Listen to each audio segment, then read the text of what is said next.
ആക്ഷേപഹാസ്യ കലാരൂപമായ ഓട്ടംതുള്ളലിലൂടെ ലഹരിക്കെതിരെ പോരാട്ടം നടത്തുന്ന excise preventive officer V Jayaraj 400 സ്റ്റേജുകൾ പിന്നിട്ടു. എക്സൈസ് ഡിപ്പാർട്ട്മെന്റിന്റെ വിമുക്തി മിഷന്റെ ഭാഗമായിട്ടാണ് സ്കൂളുകളിലും റെസിഡൻഷ്യൽ അസോസിയേഷനുകളിലും അദ്ദേഹം പരിപാടി അവതരിപ്പിക്കുന്നത്.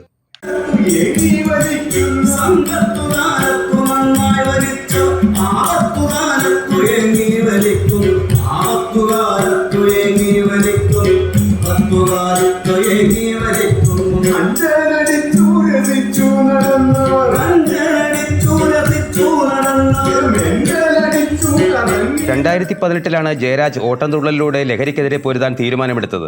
പക്ഷെ വെള്ളപ്പൊക്കവും കൊറോണയും കാരണം 2 വർഷം പ്രോഗ്രാം നിർത്തിവെക്കേണ്ടി വന്നു.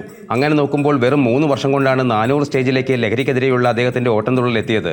28 വേദികൾ വരെ അദ്ദേഹം 1 മാസം പരിപാടി അവതരിപ്പിച്ചിട്ടുണ്ട്. എക്സൈസ് റേഞ്ച് ഓഫീസ് തൃപ്പൂണിത്തുറയിൽ പ്രിവന്റീവ് ഓഫീസറായ ജയരാജിന്റെ സ്വദേശം ആലപ്പുഴ ജില്ലയിലെ കഞ്ഞിക്കുഴിയാണ്. എക്സൈസ് ഡിപ്പാർട്ട്മെന്റിന്റെ വിമുക്തി മിഷന്റെ ഭാഗമായിട്ടാണ് ജയരാജും സംഘവും ഓട്ടംതുള്ളൽ അവതരിപ്പിക്കുന്നത്. മേക്കപ്പിനും മറ്റ് സഹായങ്ങൾക്കുമായി 2 സിവിൽ എക്സൈസ് ഓഫീസർമാരെയും അദ്ദേഹത്തിന്റെ കൂടെ നിയോഗിച്ചിട്ടുണ്ട്. ഓഫീസ് ഡ്യൂട്ടികളോടൊപ്പം തന്നെയാണ് ബോധവൽക്കരണ പ്രവർത്തനവും നടത്തുന്നത്. 20 മിനിറ്റ് ഓട്ടംതുള്ളലും 40 മിനിറ്റ് ബോധവൽക്കരണ ക്ലാസും ചേർത്താണ് പരിപാടി അവതരിപ്പിച്ചു വരുന്നത്.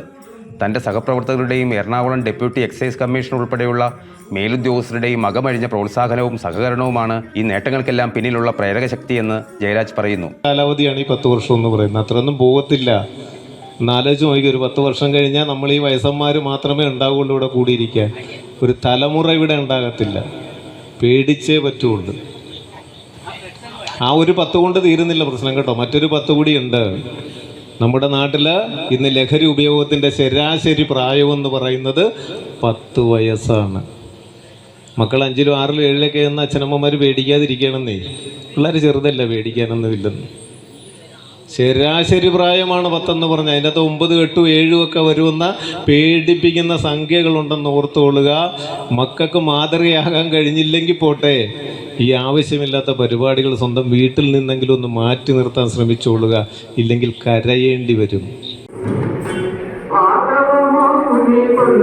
2018 ലഹരിക്കെതിരെ എക്സൈസ് ഡിപ്പാർട്ട്മെന്റ് വിമുക്തി മിഷന്റെ ആഭിമുഖ്യത്തിൽ എറണാകുളത്ത് നടത്തിയ കൊച്ചി മൺസൂൺ മാരത്തോണിന്റെ പ്രചരണാർത്ഥമാണ് ലഹരിക്കെതിരെ ഓട്ടംതുള്ളൽ എന്ന കലാരൂപത്തിലൂടെ ഒരു അവബോധം സമൂഹത്തിൽ പ്രചരിപ്പിക്കുവാനുള്ള തീരുമാനമെടുത്തത്. സഹപ്രവർത്തകനായ പ്രിവന്റീവ് ഓഫീസർ രമേശനാണ് ഇങ്ങനെയൊരു ആശയം ജയരാജിന്റെ ശ്രദ്ധയിൽപ്പെടുത്തിയത്. ഓട്ടംതുള്ളലുമായോ മറ്റേതെങ്കിലും കലാരൂപമായോ യാതൊരു ബന്ധവുമില്ലാതിരുന്നിട്ടും ഒരു വെല്ലുവിളിയായി ജയരാജ് അത് ഏറ്റെടുക്കുകയായിരുന്നു. ഒരാഴ്ച കൊണ്ട് 280ഓളം വരികളുള്ള ഒരു ഓട്ടംതുള്ളൽ പാട്ട് എഴുതി തയ്യാറാക്കി എറണാകുളം ഡെപ്യൂട്ടി കമ്മീഷണറായിരുന്ന നെൽസൺ സാറിനെ കാണിച്ചപ്പോൾ പരിപാടിയുമായി മുന്നോട്ട് പോകുവാൻ എല്ലാ പ്രോത്സാഹനവും ലഭിച്ചു. അങ്ങനെ പ്രമുഖ ഓട്ടംതുള്ളൽ കലാകാരന്മാരായ ശ്രീ വയലാർ സന്തോഷ്, മരുത്തോർ വട്ടം കണ്ണൻ, വയലാർ മധു എന്നിവരുടെ കീഴിൽ 2 ആഴ്ച പ്രാഥമിക പരിശീലനം നേടി എറണാകുളം ലുലു മാളിൽ അരങ്ങേറ്റം കുറിച്ചു. ഇന്ന് കേരളത്തിൽ തെക്ക് തിരുവനന്തപുരം മുതൽ വടക്ക് കാസർഗോഡ് വരെ 399 വേദികളിൽ തുള്ളൽ അവതരിപ്പിച്ചു കഴിഞ്ഞു. സ്കൂൾ, കോളേജ്, റെസിഡൻസ് അസോസിയേഷനുകൾ, കുടുംബശ്രീ അയൽക്കൂട്ടങ്ങൾ, അമ്പലങ്ങൾ, പള്ളികൾ തുടങ്ങി നിരവധി വേദികൾ. ക്ഷേത്രകലയായ ഓട്ടംതുള്ളലിന് മറ്റു മതസ്ഥാപനങ്ങളിലും സ്വീകാര്യത ലഭിക്കുന്നുണ്ട്. കഴിഞ്ഞ ലോക്സഭാ തെരഞ്ഞെടുപ്പിൽ വോട്ടവകാശത്തിന്റെ പ്രാധാന്യം ജനങ്ങളിലേക്ക് എത്തിക്കുന്നതിന് പത്തനംതിട്ട ജില്ലാ ഭരണകൂടം തെരഞ്ഞെടുത്തതും ജയരാജിന്റെ ഓട്ടംതുള്ളലാണ്. കൊറോണയുടെ ആരംഭഘട്ടത്തിൽ തന്നെ ആരോഗ്യവകുപ്പിനു വേണ്ടി തയ്യാറാക്കി അവതരിപ്പിച്ച COVID-19 എന്ന ഓട്ടംതുള്ളൽ നവമാധ്യമങ്ങളിൽ ഏറെ ശ്രദ്ധിക്കപ്പെട്ടു. കുറച്ച് കവിതകളും ഭക്തിഗാനങ്ങളും എഴുതി ആൽബമായി ഇറക്കിയിട്ടുമുണ്ട്.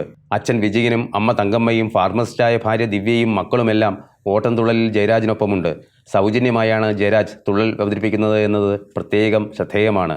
News desk outline Kerala.